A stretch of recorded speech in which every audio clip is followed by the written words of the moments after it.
இலங்கை தேயிலை என்று சொன்னால்தான் இலங்கையே தெரியும். அந்த அளவுக்கு எமது மக்கள் தேயிலையோடு ஒன்று இணைந்து இந்த நாட்டின் வளர்ச்சிக்காக பொருளாதாரத்துக்காக உழைத்து அவர்களுக்கு கிடைத்த பரிசு தான் சுதந்திரம் கிடைச்ச உடனே அவர்களுடைய வாக்குரிமை பறிக்கப்பட்டது.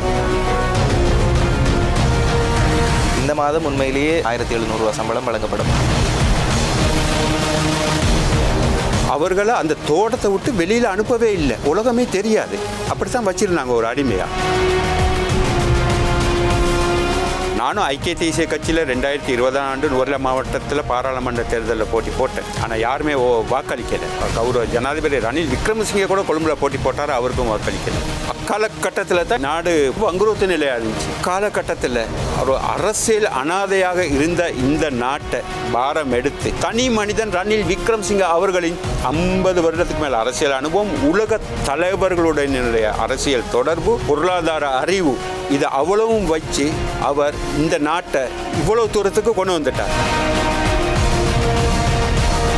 தயவு செய்து நீங்கள் எவ்வளோ வேணாலும் சம்பாதிங்க. நீங்கள் நல்லா இருந்தால் தான் தொழில் கொடுக்கலாம் பிள்ளைகளுக்கு. அவங்களுக்கு கொடுக்க வேண்டிய இந்த EPF, ETF ஏனைய சலுகைகள், அரசாங்கத்தால் கொடுக்கப்பட்ட சலுகைகளை கொடுத்து அவர்களையும் ஒரு மனுஷராக மதிங்க. இப்பொழுது ஐக்கிய தேசிய கட்சிக்கான ஆதரவு இப்படி இருக்கு.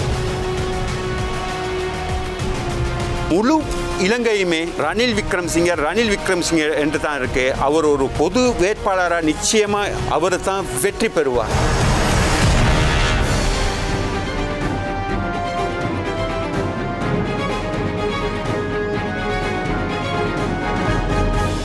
பல்வேறுபட்ட விடயங்கள் பேசப்பட்டு கொண்டிருக்கிறது, பேசுபொருளாகி இருக்கிறது. குறிப்பாக ஜனாதிபதியினுடைய பதவிக்காலம் தொடர்பிலும் அந்த பதவிக்காலம் தொடர்பில் ஒரு உயர்நீதிமன்றத்தில் மனு ஒன்று தாக்கல் செய்யப்பட்டிருக்கிறது. அந்த மனு மீதான விசாரணை வருகின்ற வரைக்கும் ஜனாதிபதி தேர்தலை நடத்துவதற்கு தடை கோரியதாக அந்த மனு தாக்கல் செய்யப்பட்டிருக்கிறது. எனவே இது குறித்து பல்வேறுபட்ட விடயங்கள் எல்லாம் பேசப்பட்டு கொண்டிருக்கிறது. ஜனாதிபதி தேர்தல் உரிய நேரத்தில் நடத்தப்படுமா என்பதான பல்வேறுபட்ட விவாதங்களை எல்லாம் நாங்கள் பார்க்கக்கூடியதாக இருக்கிறது. பல்வேறுபட்ட தரப்பினரும் இருந்தும் இப்பொழுது ஒரு சில கதைகளை நாங்கள் காணக்கூடியதாக இருக்கிறது. ஜனாதிபதி தேர்தல் ஒரு வருட காலத்துக்கு தள்ளி போடுவதற்கான வாய்ப்புகள் இருப்பதாக அதிகளவாக பேசப்பட்டு கொண்டிருப்பதையும் காணக்கூடியதாக இருக்கிறது. மறுபுறத்திலே பார்க்கின்ற வேளையிலே குறித்த நேரத்திற்குள் ஜனாதிபதி தேர்தல் நடத்தப்படும் என்பதான கருத்துக்களையும் நாங்கள் காணக்கூடியதாக இருக்கிறது. இப்படி பல்வேறுபட்ட விடயங்கள் ஜனாதிபதி தேர்தல் குறித்தான விடயங்கள் எல்லாம் இடம்பெற்றுக் கொண்டிருக்கின்ற இந்த சூழ்நிலையில் நாங்கள் இன்னொரு விடயத்தையும் நிச்சயமாக சொல்ல வேண்டும். கிட்டத்தட்ட தமிழ் மக்களினுடைய மிகப்பெரிய ஒரு பல காலமாகவே வரலாற்று ரீதியாக தமிழ் மக்களினுடைய ஒரு தலைமைத்துவமாக இருந்த, அரசியல் தலைமைத்துவமாக இருந்த சம்பந்தன் அவர்கள் தன்னுடைய 91வது வயதில் இயற்கை எய்தி இருக்கிறார். நாங்கள் எங்களுடைய நிகழ்ச்சியின் வாயிலாக அவருக்கான அஞ்சலிகளையும் நாங்கள் செய்து கொண்டு நாங்கள் நிகழ்ச்சிக்கு போகலாம் என்று நினைக்கின்றேன். வணக்கம் நேயர்களே, பல விடயங்கள் பேச இருக்கிறது, பேசலாம். வணக்கம் நேயர்களே, மற்றும் ஒரு சமர்க்களம் நிகழ்ச்சியின் வாயிலாக உங்கள் அனைவரையும் சந்தித்திருப்பதில் மகிழ்ச்சியாக இருக்கிறது. வழமை போலவே இன்றைய சமர்க்களம் நிகழ்ச்சியிலும் நாங்கள் ஒரு அரசியல் பிரதிநிதியை தான் அழைத்து வந்திருக்கிறோம். பெரிதாக அறிமுகங்கள் தேவையில்லை. நீண்ட வருடங்கள், கிட்டத்தட்ட 25 ஆண்டுகளுக்கு மேலாக பல்வேறுபட்ட அரசியல் பிரதிநிதித்துவத்தை அவர் வகித்திருக்கிறார். பல அரசியல் பிரதிநிதிகளோடு அவர் பயணித்திருக்கிறார். பல்வேறுபட்ட வகைபாகங்களை வகித்திருக்கிறார். அப்படியான ஒருவரை தான் நாங்கள் அழைத்து வந்திருக்கிறோம். இப்பொழுது ஐக்கிய தேசிய கட்சியினுடைய கொத்மலை பிரதேச அமைப்பாளராக நியமனம் பெற்றிருக்கின்ற சண்முகம் திருச்செல்வம் அவர்கள் எங்களுடைய நிகழ்ச்சிக்கு வருகை தந்திருக்கிறார். நாங்கள் அவரை வரவேற்றுக் கொள்ளலாம். வணக்கம். வணக்கம். மிகுந்த வேலைப்பழுக்கள் இருக்கின்றது. அந்த வேலைப்பழுக்களுக்கு மத்தியில் நிகழ்ச்சிக்கு வருகை தந்ததுக்கு நாங்கள் நன்றிகளை தெரிவித்துக் கொள்கிறோம். நேரடியாகவே கேள்விகளுக்குள் செல்லலாம். பொதுவாக உங்களை பொறுத்த வரையிலே நீங்கள் மலையக மக்களினுடைய அரசியல் பிரதிநிதித்துவம் என்கின்ற வேளையிலேயே சௌமியமூர்த்தி தொண்டமான் அவர்களை தவிர்த்துவிட்டு மலையக அரசியலை பேசிவிட முடியாது. ஆனால் அவரோடு நீங்கள் பயணித்தது, அதிகமாக பயணித்திருக்கிறீர்கள். அவருடைய தனிப்பட்ட செயலாளராக நீங்கள் இருந்திருக்கிறீர்கள். பல்வேறுபட்ட விடயங்களை அவரோடு இணைந்து நின்று செய்திருக்கிறீர்கள். இப்படியான ஒரு சூழ்நிலை இருக்கின்றது. இந்த சூழ்நிலையில் மலைய மக்களினுடைய வாழ்வியல், மலைய மக்களினுடைய பிரச்சனை, நீங்கள் பிறந்தது மலையகத்தில் பிறந்திருக்கிறீர்கள், கொத்மலை பிரதேசத்திலே தான் நீங்கள் பிறந்திருக்கின்றீர்கள். மலையக மக்களோடு தான் நீங்கள் உங்களுடைய பயணம் என்பது இருந்திருக்கிறது. இந்த அரசியல் பொறுத்தவரையிலும் உங்களுடைய பயணம் அதுவாகத்தான் இருந்திருக்கிறது. இப்படியான ஒரு சூழ்நிலையில் இன்று வரைக்கும் கிட்டத்தட்ட 200 வருடங்களாக மலையக மக்களினுடைய பிரச்சனை என்பது தீர்க்கப்படாமல் பிரச்சனையாகவே இருக்கிறது. பாரிய பிரச்சனைகள் இல்லை, வடகிழக்கில் இருக்கின்ற போல பிரச்சனைகள் எல்லாம் அவர்களுடைய அடிப்படை பிரச்சனைகள் தீர்க்கப்படாத பிரச்சனைகளாகவே இருக்கிறது. உண்மையிலேயே இவை ஏன் தீர்க்கப்பட இவ்வளவு தூரம் காலதாமதமாகிறது, அல்லது தீர்க்கப்படக்கூடிய இன்னும் ஒரு குறுகிய காலகட்டத்திலாவது தீர்க்கப்படுமா, அல்லது இன்னும் பல காலங்கள் எடுத்து செல்ல போகிறதா இந்த பிரச்சனைகள்? நீங்கள் கேட்டது மலையகம் 200 வருடமாக இன்னும் அபிவிருத்தி அடையலை. இன்னும் அபிவிருத்தி வந்து முற்று பெறலை, இன்னும் முயற்சி பண்ணிக்கிட்டு தான் இருக்கிறாங்க. அதுக்கு பிரதான காரணம் வந்து உங்களுக்கு தெரியும், இலங்கை சுதந்திரம் அடைஞ்சு, இலங்கை சுதந்திரம் அடைஞ்சோடனே இலங்கை தான் சுதந்திரம் அடைஞ்சு, மலையக மக்களுடைய சுதந்திரம் பறிக்கப்பட்டுச்சு. அவர்களுடைய வாக்குரிமை குறுகிய காலத்தில் சுதந்திரம் அடைஞ்சு ஒரு குறுகிய 200-220 நாளில் மலையக மக்களுடைய வாக்குரிமை பறிக்கப்பட்டு ஒரு அனாதைகளாக ஆக்கப்பட்டார்கள், ஒரு இரண்டாந்தர பிரஜைகளாக ஆக்கப்பட்டார்கள். மலையக மக்கள் வந்து பெருந்தோட்ட தொழிலாளர்கள் வந்து இந்த நாட்டுக்கு அவர்கள் உழைத்து, அந்த காலத்தில் தேயிலை தான், இப்பயிலும் தேயிலை தான், அந்த காலத்தில் முதலாவதாக ஏற்றுமதி வருமானத்தை ஈட்டி கொடுக்கின்ற ஒரே ஒரு இது தேயிலை தான். உலக அளவில் இலங்கை தேயிலை என்று சொன்னால்தான் இலங்கையே தெரியும். அந்த அளவுக்கு எமது மக்கள் தேயிலையோடு ஒன்று இணைந்து இந்த நாட்டுக்காக பாடுபட்டு, இந்த நாட்டின் வளர்ச்சிக்காக, பொருளாதாரத்துக்காக உழைத்து அவர்களுக்கு கிடைத்த பரிசு தான் சுதந்திரம் கிடைச்ச உடனே அவர்களுடைய வாக்குரிமை பறிக்கப்பட்டது. இது பெரிய ஒரு வேதனைக்குரிய விடயம். அந்த வாக்குரிமையை பெறுவதற்கு, மீண்டும் பெறுவதற்கு கொஞ்சம் மக்கள் இந்தியாவுக்கு சென்று விட்டார்கள், கொஞ்சம் மட்டும் மக்கள் இலங்கையில் இருந்தார்கள். அந்த வாக்குரிமையை திரும்பவும் பெறுவதற்கு 50 வருட காலத்துக்கு மேல் போராட வேண்டியிருந்தது. அதாவது முதலாவது மலையக மக்கள் அப்படின்னு சொன்னாலே ஒரு இரண்டாந்தரம் பிரஜையாகத்தான் பார்த்தார்கள் மற்றவர்கள். காலங்காலமாக ஆட்சி செய்த கட்சிகளும் சரி, இந்த நாட்டு மக்கள் பெரும்பான்மையான மக்களும் எல்லாருமே அப்படி தான் பார்த்தார்கள். முதலாவது அடிப்படை வசதிகள் அடிப்படை வசதிகளை விட நம்ம முதலாவது இந்த நாட்டு பிரஜையாக இருக்கணும். அந்த பிரஜைக்காக நீங்கள் கூறியது போல் சௌமியமூர்த்தி தொண்டமான் ஐயா அவர்களுடன் நான் இருந்ததால் எனக்கு தெரியும், இந்த பிரஜா உரிமை எடுப்பதற்காக அவர் மிகவும் கஷ்டப்பட்டார். முதலாவது பிரஜா உரிமை எடுக்க வேண்டும் என்று சொல்லி அதற்காக 50 ஆண்டு காலம் பல போராட்டங்கள், அவர் மட்டுமில்ல, அவரோடு சேர்ந்து மற்ற தலைவர்களும் மற்ற கட்சிக்காரர்களும் நிறைய உதவி செய்து பல போராட்டங்கள் செய்து 1988ஆம் ஆண்டு தான் இந்த பிரஜா உரிமை கிடைக்கப்பட்டது. அது வரைக்கும் இந்த மக்களுக்கு அடிப்படை வசதி, சுகாதார வசதி, இலவச கல்வி, வீட்டு வசதி, எந்த ஒரு வசதியுமே கொடுக்கப்படவில்லை. அவர்களை அந்த தோட்டத்தை விட்டு வெளியில் அனுப்பவே இல்லை, உலகமே தெரியாது, அப்படி தான் வச்சுருந்தாங்க ஒரு அடிமையாக. 1988ஆம் வருடத்துக்கு பிற்பாடு பிரஜா உரிமை கிடைத்தவுடன் தான் படிப்படியாக பாடசாலைகள் கட்டப்பட தொடங்குனுச்சு. மலையக இளைஞர் யுவதிகள் வந்து அரசியல் சேவைக்கு உள்ளாக்கப்பட்டார்கள். இப்படி பலவிதமான இது 1988 தான் இந்த படிப்பு, இந்த இதுகள்லாம் தொடங்குனுச்சு. இப்போ கொஞ்சம் குறுகிய காலத்தில் தான் இந்த வளர்ச்சி வந்துக்கிட்டு இருக்கு.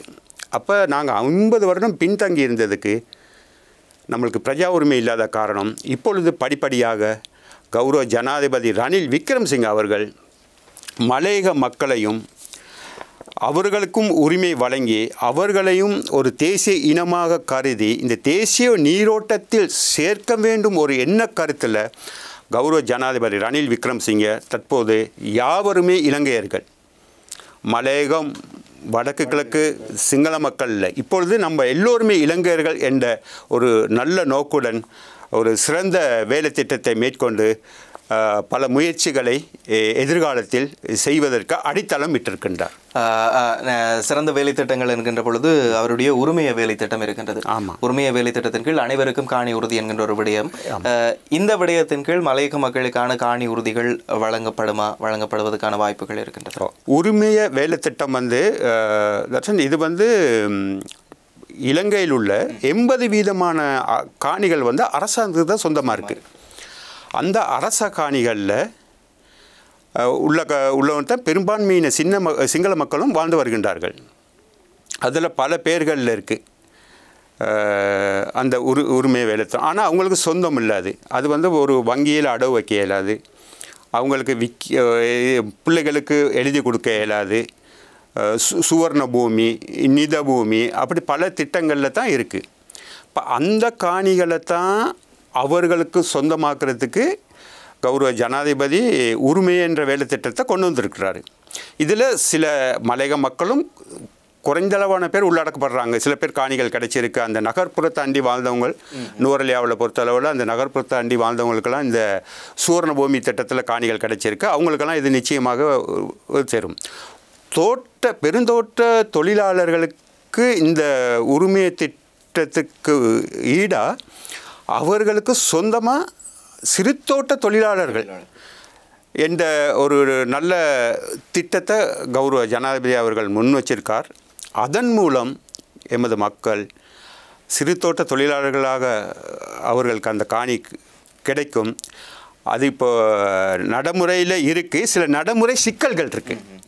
என்னென்னா இந்த காணிகள் எல்லாம் பெருந்தோட்ட கம்பெனிகளுக்கு இப்போ கொடுத்துருக்கனால சில நடைமுறை சிக்கல்கள் இருக்குது. கௌரவ ஜனாதிபதி ரணில் விக்ரம்சிங் அவர்கள் எந்த ஒரு விடயத்துமே முடியாட்டி சொல்ல மாட்டார்.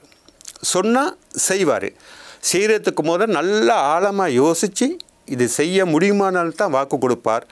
எமக்கு நம்பிக்கை இருக்குது. கௌரவ ஜனாதிபதி ரணில் விக்ரம்சிங் அவர்கள் இந்த மலையக மக்களுக்கு இந்த உரிமையை கட்டாயம் பெற்றுக் கொடுப்பார் என்று. அதாவது சிறுதோட்ட உரிமையாளர்களாக மலையக மக்களை, அதாவது தோட்ட புறங்களிலே தோட்ட தொழிலாளர்களாக இருக்கிற மக்களை மாற்ற வேண்டும் என்று இந்த வாதங்கள் பல்வேறுபட்ட இடங்களில் இடம்பெற்றுக் கொண்டிருக்கிறது. அவர்களுக்கான வேதன அதிகரிப்பு என்கின்றது ஒரு புறத்தில் இருக்கிறது.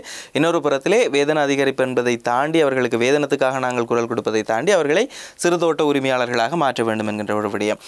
இந்த விடயம் உண்மையிலே சாத்தியமான ஒரு விடயமாக இருக்க போகின்றதா? சிறுதோட்ட உரிமையாளர்களாக அவர்களை மாற்றுவது நிச்சயமாக. இப்போ உதாரணத்துக்கு உங்களுக்கு நான் சொல்ல போனால் 1992ஆம் ஆண்டு சரியாக தெரியல, 93ஆம் ஆண்டு தான் இந்த கம்பெனிகளுக்கு இந்த பெருந்தோட்டங்கள் கையளிக்கப்பட்டன. அந்த நேரத்தில் கிட்டத்தட்ட 6.5 லட்சம் 7 லட்சம் தோட்ட தொழிலாளர்கள் இருந்தார்கள். இப்பொழுது தோட்ட தொழிலாளர்கள் கிட்டத்தட்ட 1,30,000க்கும் 1,50,000 தொழிலாளர்கள் தான் இப்போ இருக்கிறாங்க. கம்பெனிகள் என்ன செஞ்சாங்க, தோட்டங்களை வாங்கி நடத்தி அவங்க லாபம் பார்த்தாங்க. ஆனால் மக்களுக்கும் கொடுக்க வேண்டியதை கொடுக்கல, அரசாங்கத்துக்கும் கொடுக்க வேண்டியதை கொடுக்கல. மக்களை எவ்வளோ சுரண்ட முடியுமோ சுரண்டி அவங்க வெளிநாடுகள்லேயும் தோட்டங்கள் வாங்கியிருக்காங்க. நான் அதை பேர் சொல்ல விரும்பலை, எனக்கு தெரியும். வெளிநாடுகளில் தோட்டங்கள் வாங்கியிருக்காங்க. ஆனால் மக்களுக்கு செய்ய வேண்டிய அடிப்படை வேலைகளை எதையுமே செய்யலை. இது கௌரவ ஜனாதிபதி ரணில் விக்ரம்சிங்கே அவர்கள் இந்த சம்பளம் வேதனத்துக்கு கூட உயர்த்தி கொடுக்கறதுக்கு முதலாளிமார் சம்மேளனத்தை அழைச்சி ஒரு அறிக்கை ஒன்று கேட்டார். அவர் எடுத்தோன்னு சொல்லலை, உங்களோட அறிக்கையை தாங்க, மக்களுக்கு எவ்வளோ சம்பளம் உயர்த்த முடியும்னு. அது இல்லாமல் சில வல்லுநர்களை கூப்பிட்டு இந்த மக்களுக்கு இப்போதைக்கு எவ்வளோ சம்பளம் உயர்த்தி கொடுக்க முடியும் அதை சொல்லுங்கன்னு அதெல்லாம் வச்சு ஒரு ஸ்டடி பண்ணி அதுக்கு பிற்பாடு தான் எந்த விதமான அழுத்தங்களும் இன்றி கௌரவ ஜனாதிபதி ரணில் விக்ரம்சிங் அவர்களே 1,700 ரூபாங்கிற சம்பளம் இப்போதைக்கு உண்மையிலே இப்போது பத்தாது தான் இருந்தாலும் நாடு கடந்த காலத்தில் இருந்த நிலைமையை பார்த்து தோட்டங்களும் நட்டமடையக்கூடாதே, தோட்டங்களும் வளர்ச்சி பெறணும், அதுகளும் உற்பத்தி பெருக்கணும், அவங்களும் அடையாமல் செய்து இந்த மக்களும் ஓரளவேனும் பொருளாதார ரீதியில் முன்னுக்கு வரணும் அப்படிங்கிறது ஒரு எண்ண கருவில் தான் இந்த 1,700 ரூபாய் சம்பளத்தை முன் வச்சார். ஆனால் அதே நேரத்தில் இந்த கம்பெனிகள் அவருடைய பேச்சை கேட்காம, கௌரவ ஜனாதிபதி அவர்களுடைய பேச்சை கேட்காம பல நீதிமன்றங்களுக்கு சென்றாங்க, அங்கே சென்றாங்க, இங்கே சென்றாங்க. ஆனால் கௌரவ ஜனாதிபதி என்ன செஞ்சார், ஒரு விசேட வர்த்தமானி அறிவித்தல் கொடுத்து தொழில் அமைச்சர் அவர்களோடு சேர்ந்து எனக்கு தெரிஞ்ச அளவில் இது தான் முதல் முறை ஒரு பெருந்தோட்ட தொழிலாளர்களுக்காக ஒரு ஜனாதிபதியும் ஒரு ஒரு லேபர் மினிஸ்டர் ஒரு தொழில் அமைச்சரும் சேர்ந்து தோட்ட தொழிலாளர்கள் பக்கம் நின்றது இது தான் முதல் முறை.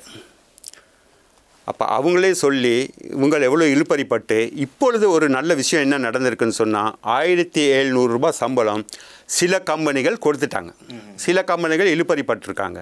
அரசாங்க கம்பெனிகள் போன மாதமே வழங்கிவிட்டது. அது ஒரு நல்ல செய்தி, ஒரு மகத்தான செய்தி, மக்களுக்கு ஒரு சந்தோஷமான செய்தி. அப்போ அவங்களுக்கு கொடுக்க இயலும்னா ஏன் மற்ற கம்பெனி கொடுக்க இயலாது? கட்டாயம் கொடுத்தான் ஆகணும். அப்போ தொழில் அமைச்சர் கௌரவ மனுஷன் நாணயக்காரமே சொல்லிட்டாரு, உங்களுக்கு கொடுக்க இயலாட்டி உங்களுக்கு நஷ்டம் இருந்தால் நீங்கள் தோட்டத்தை அரசாங்கத்துக்கு கையளிச்சிட்டு நீங்கள் போங்க, நாங்கள் எடுத்து நாங்கள் செய்கிறோம் அப்படின்னு. அதனால் இந்த சம்பளம் நிச்சயமாக கிடைக்கும். ஏற்கனவே நான் உங்களுக்கு கூறியது போல் எதிர்காலத்தில் நான் சொன்னேன் தான் உங்களுக்கு 6.5 லட்சம் மக்கள் பெருந்தோட்ட தொழிலாளர்கள் தாங்க இப்போ 1.5 லட்சம் பேருக்கும் குறைவாக இருக்கிறாங்கன்னு. விரும்பியோ விரும்பாமலோ இந்த தோட்ட கம்பெனிகள் கட்டாயம் தொழிலாளர்களுடைய அடிப்படை வசதிகள்லாம் செய்து கொடுக்கவே வேண்டும். சிறு தோட்ட தொழிலாளர்களாக ஆக்கவே வேண்டும். இல்லாவிட்டால் தேயிலை உற்பத்தி எதிர்காலத்தில் பாதிக்கப்படும். எமது நாட்டு பொருளாதாரத்துக்கான வருமானமும் பாதிக்கப்படும். அது கௌரவ ஜனாதிபதி அவர்களுக்கும் நன்றாக தெரியும்.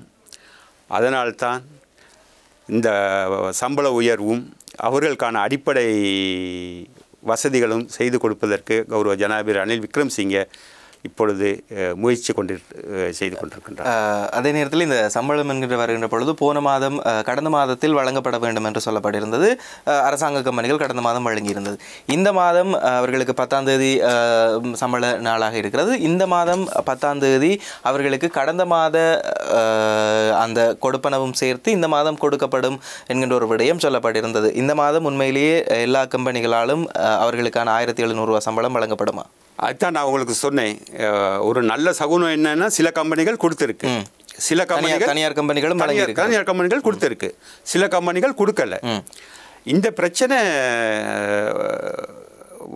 இந்த சம்பள பிரச்சனை விசேட வர்த்தமானியில் வெளியிட்ட திகதியிலிருந்து சட்டப்படி கொடுக்கணும். இந்த மாதிரி சில சிக்கல்கள் வரும். அது நிச்சயமாக தொழில் அமைச்சர் கௌரவ மனுஷ நாணயக்கார் ரொம்ப மக்களுக்காக பாடுபடுறார். அவர் கௌரவ ஜனாதிபதி அவர்களும் இதுகளை சொன்னங்கனாலும் பெற்றுக் கொடுப்பாங்க. அதில் ஒரு நம்பிக்கை இருக்கு எனக்கு. அவர்களுக்கான வேதன உயர்வு என்பதுதான் மிகப்பெரிய ஒரு பிரச்சனையாகவே இருக்கிறது, பாரிய பிரச்சனையாகவே இருக்கிறது. 1000 ரூபாய் சம்பளம் தொடங்கி இப்பொழுது 1700 ரூபாய் நிற்கிறது. ஆனால் அவர்களுக்கான வேதனம் என்பது சரியான முறையில் போய் சேருவதில்லை என்பதுதான் ஒரு விடயமாக இருக்கிறது. ஜனாதிபதியினுடைய இந்த விசேட வர்த்தமானியின் பின்னர் அது சாத்தியப்படுவதற்கான வாய்ப்புகள் அதிகமாக இருப்பதாகத்தான் சொல்லப்படுகிறது. எனவே பொறுத்திருந்து பார்க்கலாம். அதே நேரத்தில் இன்னும் ஒரு விடயம் நாங்கள் பார்க்கலாம். குறிப்பாக மலையக மக்களினுடைய பிரச்சனைகள் என்று வருகின்ற பொழுது அவர்களுக்கான அந்த காணி பிரச்சனை என்பது, அவர்களுக்கு இருப்பதற்கான ஒரு காணிகள் என்பது இல்லாமலே இருக்கிறது. இந்த உரிமைய திட்டத்தின் கீழ் ஒரு சில மக்கள் மலையக மக்கள் தங்களுக்கு காணிகளை பெற்றுக்கொண்டாலும் கூட ஏனைய மக்களுக்கான இருப்பிடம் என்பது கேள்விக்குறியாகவே இருக்கிறது. இந்த 10 பர்ச்சேஸ் காணி வழங்குகின்ற ஒரு வேலை திட்டம் என்று சொல்லப்பட்டு கொண்டிருக்கிறது. இது சாத்தியப்படுவதற்கான வாய்ப்புகள் இருக்கிறதா? நிச்சயமாக கௌரவ ஜனாதிபதி ரணில் விக்ரமசிங்கே அவர்கள் இதை மலையகத்தை சார்ந்த அரசியல் தலைவர்கள்கிட்டே சொல்லியிருக்கிறார். நிச்சயமாக இதை பெற்றுக் கொடுப்பேன். அது மட்டும் இல்லாமல் உங்களுக்கு கிட்டத்தட்ட இந்தியாவில் கௌரவ பாரத பிரதமர் மோடி அவர்கள் பதவியேற்ற நேரத்தில் அங்கேயும் வச்சு இதை சொல்லியிருந்தார். அப்போ இவர் சும்மா சொல்ல மாட்டார். இவர் செய்கிறதை தான் சொல்லுவார். நான் ஏற்கனவே சொன்னது போல் நிச்சயமாக இவர் தொடர்ந்து ஜனாதிபதியாக இருக்கணும். இவர் தான் இனி இருக்க போகிறாரு. இது நிச்சயமாக நடக்கும், படிப்படியாக நடக்கும். நான் சில நடைமுறை சிக்கல்கள் இருக்குது. அந்த நடைமுறைகளில் சிக்கலில் தீர்த்து இந்த விடயம் நடக்கும்.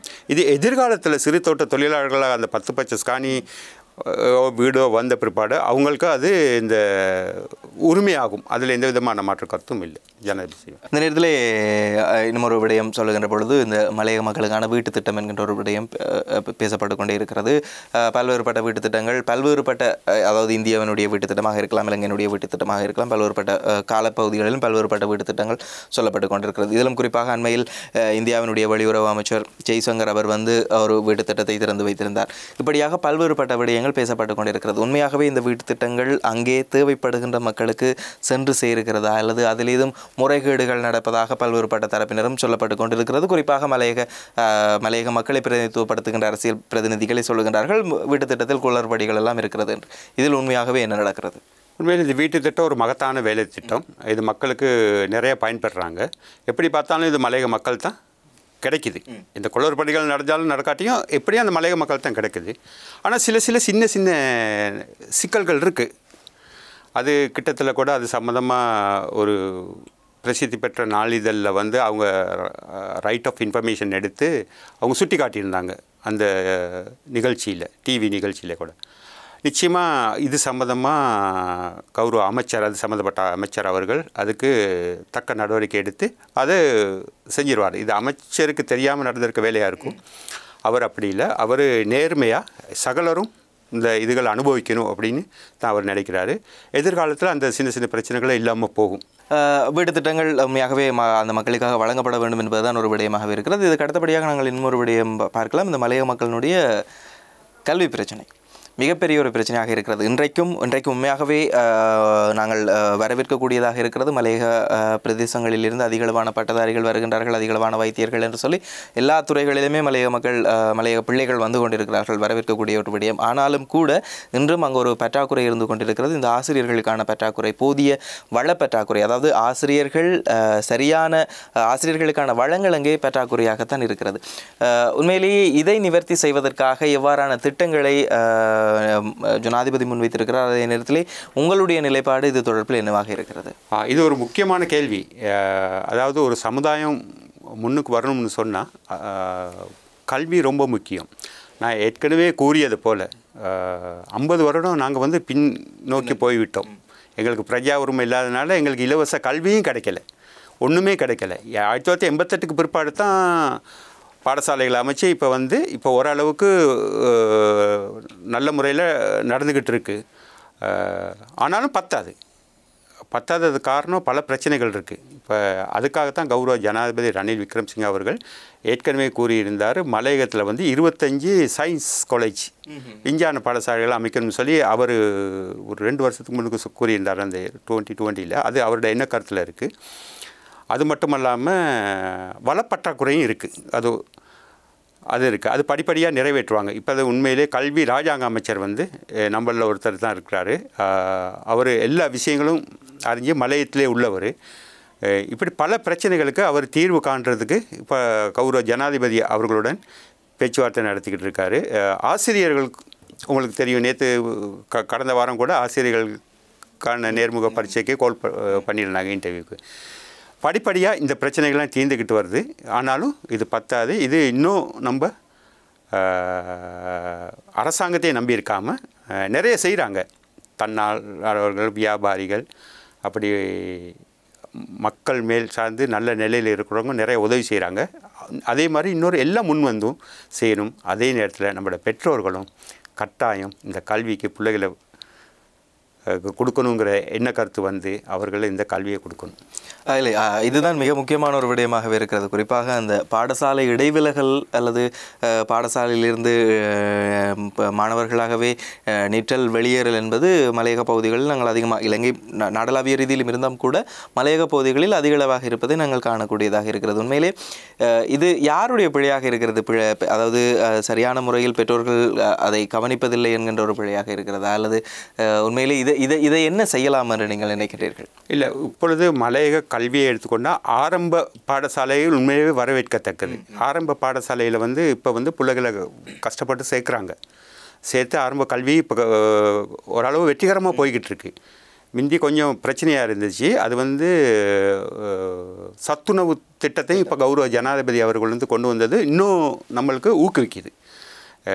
ஏன்னா உங்களுக்கு தெரியும், மலையத்தில் எவ்வளோ கஷ்டப்பட்டு பிள்ளைகளை படிக்க வச்சு காலையில் சாப்பிட்டு போனால் தான் பிள்ளைகள் படிக்கணும். இது கௌரவ ஜனாதிபதிக்கு நன்றி கூற வேண்டும். மற்ற இடங்களை விட மலையத்துக்கு இது ரொம்ப முக்கியம்.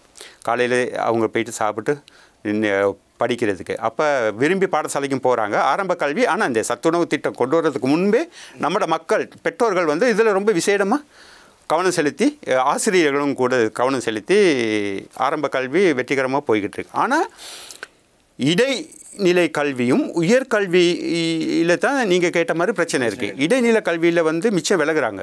அதுக்கு பெற்றோர்களும், எல்லா பெற்றோர்களையும் குறை செய்யாத ஒரு சில பெற்றோர்கள் பிள்ளைகளை விட்டுட்டு அவங்க வெளிநாடுக்கு சென்றுடுறாங்க, இல்லாட்டி வேறு இடங்களில் வச்சு படிக்க வைக்கிறாங்க. அதில் அவ்வளோ அக்கறை இல்லாமையும் இருக்குது. எல்லாத்தையும் நான் சொல்லலை, சில பேர். அதனால இந்த பிள்ளைகளுக்கு சரியான வழிநடத்தல் இல்லை. சில பெற்றோர்கள் வெளிநாடுகளுக்கு போயிட்டு இங்கே பேங்க் அக்கௌண்ட்டை ஓப்பன் பண்ணிவிட்டு கார்டை பிள்ளைகிட்ட கொடுத்துட்டு போயிடுறாங்க. அந்த பிள்ளைகளுக்கு அந்த காசோட மதிப்பும் இதுவும் தெரிய மாட்டேங்குது. அதுகளுக்கு இது தான் வாழ்க்கை அப்படின்னு படிப்பை பற்றி தெரியலை. அது சரியான அவங்களுக்கு ஒரு கருத்தரங்கு வச்சு இந்த கல்வியோட மகத்துவத்தை அவங்களுக்கு புகட்டி செமினார்கள் வச்சு பெற்றோர்களுக்கும் சேர்த்து வச்சு அது செஞ்சுக்கிட்டும் வராங்க. ஒரு சில இடத்துல செஞ்சுக்கிட்டு வராங்க. அதை நிவர்த்தி செய்யணும். அதே மாதிரி உயர்கல்வியும் அப்படி தான். உயர்கல்விக்கும் பொருளாதார பிரச்சனையும் ஒரு காரணம் இருக்குது. ஏன்னா இப்போ நீங்கள் பார்த்தீங்கன்னு சொன்னால் பாடசாலையில் படிக்கிறதை விட டியூஷன் கிளாஸில் படிக்கிறதுக்கு தான் காசு கூட போகுது. அப்போ நம்மளோட பெற்றோர்களுக்கு அந்த அளவு மலைய பெற்றோர்களுக்கு அந்த அளவுக்கு இல்லை. சில நேரங்களில் அவங்களுக்கு வேண்டாத வெறுப்பாக போயிடும். அவங்க உழைக்கிறது குடும்ப சாப்பாடுறதுக்கே கஷ்டமாக இருக்கிற நேரம் படிக்கிறது சரி, டியூஷன் அதுக்கு பெரிய ஒரு தொகை காசு போகுது. அப்போ அந்த மாதிரி இதுகள்லேருந்து நம்ம சரியான ஒரு திட்டத்தை கொண்டு வந்து நம்ம பிள்ளைகளுக்கு படிக்க வச்சிட்டோம்னு சொன்னால் பல்கலைக்கழக வீதம் இன்னும் கூடும். அதுகளை நிவர்த்தி செய்யணும். அது நிவர்த்தி செய்யப்படும். அதுக்காகத்தான் நம்மளாம் உழைக்கிறோம். நிச்சயமாக. அதே நேரத்தில் இந்த கல்வி சார்ந்து பேசுகிற பொழுது இந்த வெளி மாவட்டங்களில் இருந்து மலையகத்துக்கு நியமிக்கப்படுகின்ற ஆசிரியர்கள் அங்கே வந்ததும் தங்களுக்கான வளங்கள் பற்றாக்குறையாக இருக்கிறது என்பதாக கூறி வேறு இடத்துக்கு மாறுபட்டு செல்கிறார்கள். இது உண்மையாகவே வளங்கள் பற்றாக்குறை தானா, இல்லாட்டி அங்கே அவர்களால் தங்கி அவர்கள் அங்கத்தைய சூழ்நிலைக்கு ஏற்ற மாதிரி தங்களை இயல்புப்படுத்த முடியாத காரணமாக அவர்கள் வெளியே செல்கிறார்கள்? இல்லை, இந்த கேள்வி மிச்சம் குறவு. நிறைய ஆசிரியர்கள் எப்படி சரி பிள்ளைகளை படித்து கொடுக்கணும் அப்படிங்கிற ஒரு எண்ணத்தில் எனக்கு தெரிஞ்ச அளவில் நான் மலையத்திலே தான் இருந்தேன். நான் இப்போ போன கிழமை எல்லாம் அங்கே தான் இருந்தேன். நான் மிச்சம் உற்சாகம் எடுத்து படித்து கொடுக்குறாங்க. ஒரு சிலர் தான் அப்படி நடக்குது. அதுவும் அவங்க வேணும்னு செய்கிறதில்ல. அவங்களும் மனசைத்தானே, அவங்களும் மன சந்தோஷமாக போயிட்டு கிளாஸில் போனால் தானே படித்து கொடுத்தா பிள்ளைகளும் படிக்கும். ஏன்னா அந்த சேக்குலர்லேயே இருக்குது. அவங்க 2 கிலோமீட்டருக்குள்ளே அந்த இடங்களை பார்த்துக்கொள்ளணும் இருக்கணும். ஆனால் அவங்க 2 கிலோமீட்டருக்கு இடமும் இல்லை தங்குறதுக்கு. அந்த அவங்க போர்டிங் பண்ணுறது பல மைல் தூரம், போக்குவரத்து பிரச்சனை இருக்குது, செலவு இருக்குது. அவங்க இயற்கையிலே வெறுப்படைகிறாங்க. அதே நேரம் அவங்கள குறை சொல்லியும் குத்தம் இல்லை. அதுக்கு கௌரவ ராஜாங்க அமைச்சர் அரவிந்தகுமார் அவர்கள் ஒரு நல்ல முடிவு எடுப்பார். அதை கழிச்சிட்டு இருக்கிறாரு. இது ஒரு சிறிய விதத்தில் தான் இருக்குது. இது எதிர்காலத்தில் சரி செய்யப்படும். ஏன்னா ஒரு காலத்தில் மலையகத்தை முன்னேற்றத்துக்காக யாழ்ப்பாணத்திலேருந்து மலையகத்தில் தங்கியிருந்து படித்து கொடுத்தாங்க. ஏன்னா இந்த சமுதாயத்தை முன்னேற்றணும்னு சொல்லி அந்த எண்ணம் உள்ளவங்களும் இப்போ மலையகத்தில் நிறைய இருக்கிறாங்க. இவங்களும் இருந்தால் நல்லோம். உண்மையாகவே ஆசிரியர்களுடைய பங்களிப்பு என்பதுதான் மிக அளப்பரிய ஒரு பங்களிப்பாக இருக்கிறது. மாணவர்களுடைய கல்வி நடவடிக்கைகள் அது எந்த பிள்ளைகளாக இருந்தாலும் அவர்கள் தங்களுடைய பிள்ளைகளைப் போல் ஆசிரியர்கள் வளர்க்க வேண்டும் என்பதுதான் மிக முக்கியமான ஒரு விடயம். இதே நேரத்தில் இன்னும் ஒரு விடயம், இந்த மலையக இளைஞர்கள் சந்திக்கின்ற மிகப்பெரிய ஒரு பிரச்சனையாகவே இருக்கிறது. அவர்கள் தொழில் நிமித்தம் வெளி மாவட்டங்களில் வேறு இடங்களுக்கு செல்ல வேண்டி ஏற்படுகிறது. அங்கே தனியார் நிறுவனங்களில் பணிபுரிகின்றவர்கள் இருக்கிறார்கள். ஏனைய வியாபார நிலையங்கள், ஏனைய நடவடிக்கைகளில் ஈடுபடுகின்றவர்கள் இருக்கிறார்கள். இதிலும் குறிப்பாக இந்த தனியார் நிறுவனங்கள் அல்லது இனிய நிறுவனங்களில் பணிபுரிகின்ற மலையக இளைஞர்களுக்கான சரியான அவர்களுடைய அந்த சம்பளங்களினுடைய பிடிமானங்கள், குறிப்பாக EPF ETF என்று சொல்வார்கள், அவர்கள் அது சரியான முறையில் கட்டப்படுவதில்லை என்பதான ஒரு விடயம் இருக்கிறது. அவர்கள் சரியான முறையில் அது வழங்கப்படுவதில்லை என்பதான பல்வேறுபட்ட விடயங்கள் எல்லாம் சொல்லப்பட்டு கொண்டிருக்கிறது. உண்மையிலேயே இது நடைபெறுகின்றதா? அவர்களுக்கான வேலைத்தளங்களில் அவர்களுக்கான அநீதி என்பது அழைக்கப்பட்டு கொண்டிருக்கிறது. ரொம்ப ரொம்ப முக்கியமான கேள்வி. எங்கே பார்த்தாலும் இந்த தோட்ட தொழிலாளர்களும் தோட்ட தொழிலாளர்களும் பிள்ளைகள் தான் சுரண்டப்படுறாங்க இலங்கையில்.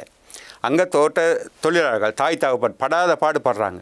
பட்டு ஓரளவு படிக்க வச்சு இங்கே நகர்ப்புறங்களிலும் புறநகர் பகுதிகளிலையும் கம்பெனிகளில் கடைகளில் வேலை செய்கிறாங்க. ஒரு சிலர்கள் அவர்களை ஒரு மெஷின் மாதிரி தான் பாவிக்கிறாங்க.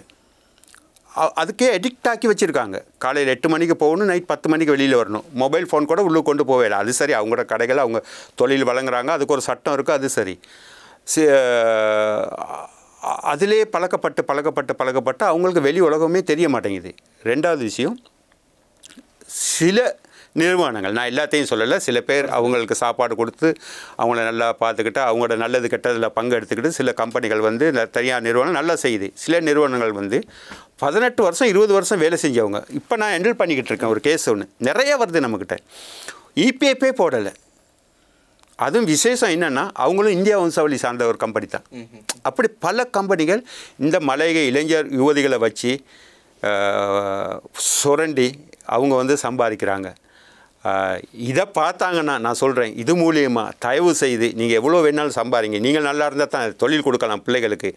அவங்களுக்கு கொடுக்க வேண்டிய அந்த EPF ETF மற்றது அவங்களுக்கு கொடுக்க வேண்டிய ஏனைய சலுகைகள், அரசாங்கத்தால் கொடுக்கப்பட்ட சலுகைகளை கொடுத்து அவர்களையும் ஒரு மனுஷராக மதிங்க. இது சம்மந்தமாக நான் தனிப்பட்ட முறையில் கவனம் எடுத்து இதற்கு நடவடிக்கை எடுத்துக்கொண்டிருக்கேன். இது சம்மந்தமாக நான் ஜனாதிபதி அவர்கள்கிட்டையும் கௌரவ தொழில் அமைச்சர் கௌரவ மனுஷ நாணயக்காரர்கிட்டையும் இது ஒரு பொது பிரச்சனையாக நான் வைக்க போகிறேன். விசேடமாக இந்த மலையக சார்ந்த நமது இளைஞர் யுவதிகள் இந்த மாதிரி நிறைய பிரச்சனையில் சிக்கி தவிக்கிறாங்க. எதிர்காலத்தில் இதுக்கு ஒரு நல்ல தீர்வு காணணும். நிச்சயமா அதுதான், அவர்கள் எங்கே இருந்தாலும் சுரண்டப்பட்டு கொண்டிருக்கிறார்கள் என்பதுதான் ஒரு கவலைக்குரிய ஒரு விடயமாகவே இருக்கிறது. உண்மையாகவே நாங்கள் பல இடங்களில் பார்க்கின்ற வேளையிலே அவர்கள் அதாவது மாடு போல் வேலை செய்வார்கள் என்று சொல்வார்கள். அந்த அளவுக்கு வேலை செய்கிறார்கள். ஆனால் அவர்களுக்கான அந்த ஊதியங்களோ சலுகைகளோ என்பது கிடைக்கப்பெறுவதில்லை என்பதுதான் கவலைக்குரிய ஒரு விடயமாகவே இருக்கிறது. நீங்கள் அதில் ஒரு அக்கறை எடுத்திருப்பது எங்களுக்கு வரவேற்கக்கூடிய ஒரு விடயமாகவே இருக்கிறது. தொடர்ந்தும் அவர்களுக்கான குரல்களை நீங்கள் கொடுப்பீர்கள் என்று நாங்கள் நினைக்கின்றோம். நிச்சயமாக. ஏன்னா நானும் ஒரு தோட்ட தொழிலாளி விட்டு பிள்ளை. ஒரு தோட்ட தொழிலாளி எவ்வளோ கஷ்டப்பட்டு இந்த பிள்ளைகளை படிக்க வச்சு முன்னுக்கு கொண்டு வந்து அவங்க மூலியமாக வரணும்னு சொல்லி தான் எதிர்பார்க்குறாங்க. ஆனால் அவங்க அங்கேருந்து கஷ்டப்பட்டு படிக்க வச்சு இங்கே அனுப்புனா இங்கேயும் சுரண்டப்படுறாங்க. இது விட்டு கொடுக்க முடியாத ஒரு விஷயம். நாங்கள் அவங்களோட வியாபாரத்தை நாங்கள் குழப்பலை. நீங்கள் நல்லா செய்யுங்க வியாபாரம். பிள்ளைகளுக்கு தொழிலாளிகளுக்கு தொழில் செய்வோருக்கு கொடுக்க வேண்டியதை கொடுங்கன்னு தான் நான் கேட்குறோம். நாங்கள் இந்த மலையக மக்களினுடைய பிரச்சனைகள் என்பதை தாண்டி அடுத்த விடயத்துக்கு சொல்லலாம் என்று நினைக்கிறேன். குறிப்பாக 2020ஆம் ஆண்டு 19ஆம் ஆண்டு தேர்தல் நடைபெறுகிறது. அதற்கு பிறகு இப்போ இன்றைய 4 வருட காலத்தில் மக்கள் பல்வேறுபட்ட விடயங்களை பார்த்தாயிற்று. குறிப்பாக COVID-19 ஆரம்பித்து நாட்டினுடைய பொருளாதார நெருக்கடிகள் என்று சொல்லி பல்வேறுபட்ட பிரச்சனைகளை மக்கள் சந்தித்தாகிவிட்டது.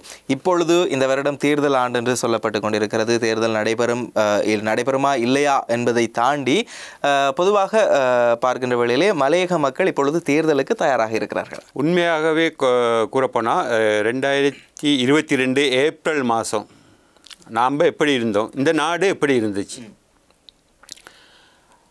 இந்த நாடு பல கியூ, அது நான் சொல்லி புரியணும்னு இல்லை. ஒரு பேராசிட்டமால் கிடைக்காது. ஒரு லிட்டர் பெட்ரோல் அடிச்சுட்டு ஹாஸ்பிட்டலுக்கு போக இயலாது. அந்த மாதிரி பல இன்னல்களில் இருந்து இந்த நாடு பொருளாதாரத்தில் அடிமட்டத்தில் விழுந்து ஒரு வங்குரோத்து நிலையை அடைஞ்சிருந்துச்சு. இந்த வங்குரோத்து நிலையை அடைஞ்சி இந்த நாடை யாருமே முன் பாரம் எடுக்காத நிலையில், நானும் ஐக்கிய தேசிய கட்சியில் 2020ஆம் ஆண்டு நுவரெலியா மாவட்டத்தில் பாராளுமன்ற தேர்தலில் போட்டேன். ஆனால் யாருமே வாக்களிக்கலை. கௌரவ ஜனாதிபதி ரணில் விக்ரமசிங்கே கூட கொழும்புல போட்டி போட்டார், அவருக்கும் வாக்களிக்கலை. இந்த முழு இலங்கையிலும் கிடைச்ச 2,46,000 வாக்குகளை வச்சு தான் ஒரே ஒரு பாராளுமன்ற உறுப்பினர் பதவி அவருக்கு கிடைச்சி. அதை வச்சு தான் ஜனாதிபதி இப்போ தற்போதைய ஜனாதிபதி பாராளுமன்றத்தில் அங்கம் வைத்தார். அக்காலகட்டத்தில் தான் இந்த பிரச்சனை வந்துச்சு. நாடு பொருளாதார நிலையிலிருந்து வங்குரோத்து நிலை அடைஞ்சி. அது எதுக்காக நடந்துச்சுன்னு சொல்லி நான் சொல்லி தெரிய தேவையில்ல, அவ்வளோ ஒவ்வொருத்தருக்கும் தெரியும். அக்காலகட்டத்தில் ஒரு அரசியல் அனாதையாக இருந்த இந்த நாட்டை பாரம் எடுத்து ஒரு குறுகிய காலத்தில் இந்த நாட்டை இவ்வளவு ஒரு நல்ல நிலைமைக்கு கொண்டு வந்த. அதை உதாரணமாக இந்த இப்போ 2 வருஷத்துக்கு முன்னுக்கு நான் இங்கே வந்திருக்க கூட மாட்டேன். இப்போ அதே நிலைமை இருந்துச்சுன்னா நான் வந்திருப்பேன்னா நீங்கள் என்கிட்ட கேள்வி கேட்பீங்களா? இப்போ எப்படி அழகாக நாங்கள் பெட்ரோல் அடிச்சுட்டு கார்லேயோ வாகனத்துலேயோ எதுலேயோ இங்கே அழகாக நாங்கள் கதைச்சிக்கிட்டு போகிறோம். இதுக்கு யார் காரணம்? கட்சியை விடுங்க, ஐக்கிய தேசிய கட்சியை விடுங்க, எந்த கட்சியை விடுங்க. ஒரு தனி மனிதன் ரணில் விக்ரமசிங்கே அவர்களின் ஒரு தனிப்பட்ட அனுபவம், 50 வருடத்துக்கு மேலே அரசியல் அனுபவம், உலக தலைவர்களுடைய அரசியல் தொடர்பு, நட்பு, நல்ல பேர், பொருளாதார அறிவு, இது அவ்வளவும் வச்சு அவர் இந்த நாட்டை இவ்வளோ தூரத்துக்கு கொண்டு வந்துட்டார். இப்போ 2 வருஷம் நடக்குது. தேர்தல் அது நாட்டின் சட்டப்படி நடக்கும். இலங்கை அரசியலமைப்பு சட்டப்படி தேர்தல் நடக்க வேண்டியது நடக்கும். மலையக மக்களும் இப்போ எப்படா தேர்தல் வரும், கௌரவ ரணில் விக்ரமசிங்கே அவர்களுக்கு வாக்களிப்போம் தான் இருக்கிறாங்க. ஏன்னா மற்ற மக்களோடு சேர்ந்து அவர்களும் கஷ்டப்பட்டாங்க. அந்த கஷ்டத்துக்கும் மத்தியிலையும் இந்த ஜனாதிபதி ரணில் விக்ரமசிங்கே அவர்கள் மக்களுக்காக செஞ்ச நன்மைகள் சிலதை நான் சொல்கிறேன். 20 லட்சம் குடும்பங்களுக்கு அந்த காணிகள் அவர்களுக்கு சொந்தமாக்க உரிமை என்ற வேலை திட்டத்தின் கீழே கொடுத்துருக்காரு. அதுபோல் அசுவசுமை 24 லட்சம் குடும்பங்களுக்கு அசுவசுமை கொடுத்துருக்காரு. அதாவது வருமானம் குறைந்த மக்களுக்கு அந்த நேரடியாக அவர்களோட வங்கி கணக்கே அந்த காசு போய் சேர்ந்துடும். அது அவர்களுக்கு ஓரளவான பொருளாதாரத்தை ஒசத்தி கொள்ளலாம். அடுத்ததாக கொழும்பு போன்ற மாநகரங்களில் மாடி வீடுகளில் வசிக்கும் வருமானம் குறைந்தவர்கள் மாதம் மாதம் ஒரு கணக்கு காசை கட்டிக்கிட்டு ஒரு ரெண்டில் தான் வளர்த்து இருந்தாங்க. கம்ப்ளீட்டாக அதை இல்லாமல் ஆக்கிட்டார். அந்த காணி அந்த வீடு அவங்களுக்கே சொந்தம். 2.5 லட்சம் மக்கள் கிட்டத்தட்ட எல்லாம் முழு இலங்கையிலையும். அந்த நல்ல திட்டம் இந்த 2 வருஷத்துக்குள்ளே நான் சொல்கிறேன். அது இல்லாமல் இன்னும் நிறைய திட்டங்கள் பாடசாலைகளை பொறுத்தளவில் பாடசாலை பிள்ளைகளுக்கான மாணவிகளுக்கான சீருடைகள், அவர்களுக்கான ஜனாதிபதியின் நிதியத்தின் புலமை பரிசில் இரட்டிப்பு செஞ்சது, காலை உணவு பிள்ளைகள் அது ஒரு மகத்தான சேவை. பிள்ளைகள் காலையில் சாப்பிட்டு படிக்க போகிறதுங்கிறது பெரிய விஷயம். அது ஒரு மகத்தான சேவை. அது நல்ல முறையில் வெற்றிகரமாக நடந்துக்கிட்டு இருக்கு. அது மாணவ மாணவிக்கான காப்புறுதி திட்டம். இப்படி பல நன்மைகளை செய்து கொண்டு இருக்கிற நேரத்தில் வேறு யாருக்கு மலையக மக்கள் ஓட்டு போடுவாங்க? மலையக மக்கள்கிட்ட இப்போ லேட்டஸ்ட்டாக அவர்களுடைய சம்பள பிரச்சனை, 10 பட்ச ஸ்கானி வீடமைப்பு திட்டம், இது முழு இலங்கையுமே இப்பொழுது ரணில் விக்ரமசிங்கே என்று தான் இருக்குது. அவர் ஒரு பொது வேட்பாளராக நிச்சயமாக தேர்தல் வந்தால் வருவார். அவர் தான் வெற்றி பெறுவார். இதில் எந்த விதமான சந்தேகமும் இல்லை. இது ஆணித்தரமாக நான் கூறுகின்றேன். இதே நேரத்தில் இன்னொரு விடயத்தை கேட்கலாம். இந்த பொதுஜன பெரமுனவினுடைய ஒரு ஆதரவோடு தான் ஜனாதிபதி நாடாளுமன்றத்திலே வெற்றி பெறுகிறார், ஜனாதிபதியாக வெற்றி பெறுகிறார். அவர் ஒரு பாராளுமன்ற உறுப்பினராக உள்ளே சென்று ஜனாதிபதியாகின்றார். அதுவும் தேசிய பட்டியலில் பாராளுமன்றம் சென்று தான் அவர் ஜனாதிபதியாகிறார். இந்த நிலையில் இப்பொழுது பொதுஜன பெரமுன ஒரு விடயத்தை சொல்லியிருக்கிறார். குறிப்பாக அவருடைய பொதுச் செயலாளர் பொதுஜன பெரமுனுடைய பொதுச் செயலாளர் சாகல காரியவசம் ஒரு விடயத்தை சொல்லியிருந்தார். ஜனாதிபதி ஐக்கிய தேசிய கட்சியில் இருந்து வெளிவந்தால் தங்கள் சார்பாக வேட்புமனு கொடுப்பதற்கு தயாராக இருக்கிறோம் என்று சொல்லி ஜனாதிபதி என்ன நிலைப்பாடில் இருக்கிறார்? ஐக்கிய தேசிய கட்சியை விட்டு அவர் வெளியில் செல்வதற்கு தயாராக இருக்கிறார். இப்பொழுது கட்சி இல்லாமல் நம்ம பொதுவாக பார்த்தோம்னா நாடு இருந்த நிலைமையும் இப்போ இருந்த நிலைமைக்கு அவர் ஒரு பொது மனிதர் தான்.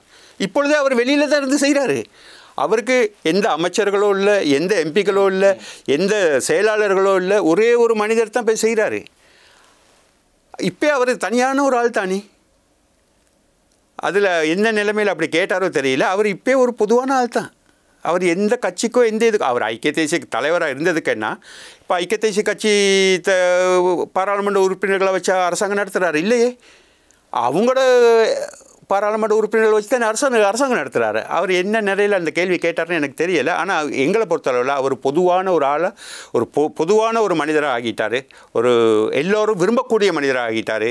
காரணம் இந்த 2 வருஷத்தில் அவர் இந்த ஒரு மாபெரும் வெற்றி சர்வதேச ரீதியில் சர்வதேச மக்கள் சர்வதேச தலைவர்கள் அங்கீகரிக்கக்கூடிய அளவில் பல நாடுகள் பொருளாதாரத்தில் விழுந்து இன்னும் எழும்பாமல் இருக்கிற நேரத்தில் இவ்வளோ குறுகிய காலத்தில் எப்படி இவர் செஞ்சிருக்கிறாரு அப்படிங்கிறதுக்கு அவர் சொல்கிறதெல்லாம் அவங்க நடைமுறைப்படுத்த தயாராக இருக்காங்க. இந்த நாடு அவர் தொடர்ந்து இருந்தால் இன்னும் ஒரு நல்ல சிறப்பான மகத்தான நாடாக வரும்.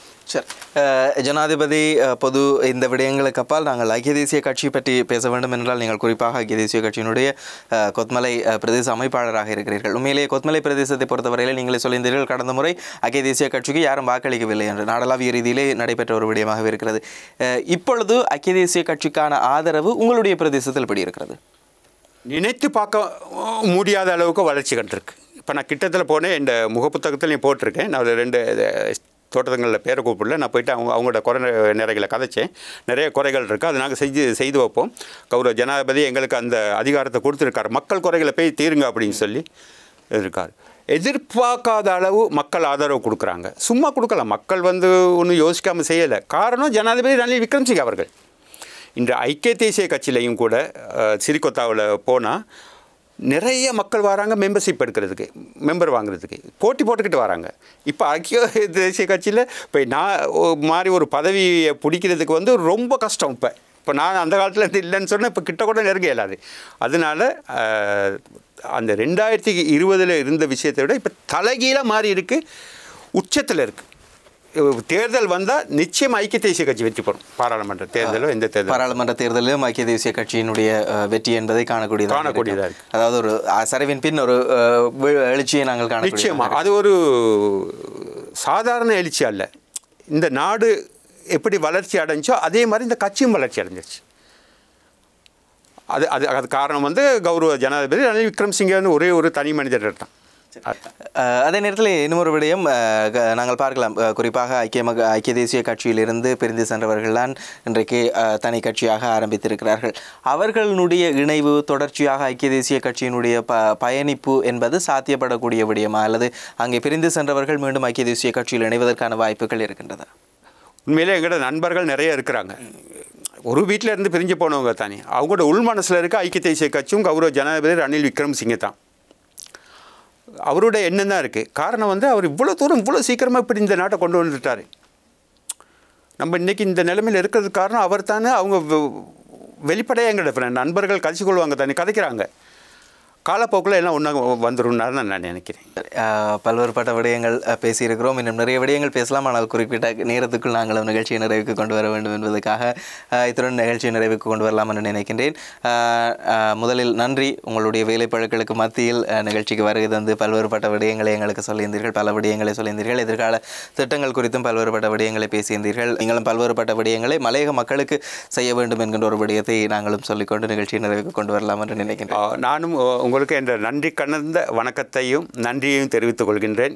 எனக்கு இந்த வாய்ப்பு கொடுத்ததுக்கு உங்களுக்கு கோடான கோடி நன்றிகள். நிச்சயமாக பல விடயங்கள் பேசியிருக்கிறோம். இன்னும் பல விடயங்கள் பேசலாம். குறிப்பிட்ட நேரத்துக்குள் நிகழ்ச்சி நிறைவு கொண்டு வர வேண்டும் என்பதற்காக இத்துடன் நிகழ்ச்சி நிறைவு கொண்டு வருகிறேன். எனவே மீண்டுமாக ஒரு சமர்க்களம் நிகழ்ச்சியில் இன்னும் ஒரு அரசியல் பிரதிநிதியுடன் உங்கள் அனைவரையும் சந்திக்கும் வரை உங்களிடமிருந்து அன்பு கலந்த வணக்கங்களுடன் விடைபெற்றுக் கொள்ளும் நான் என்று உங்கள் அன்பின் தர்ஷிகன் மார்க்கெட். வணக்கம் நேயர்களே.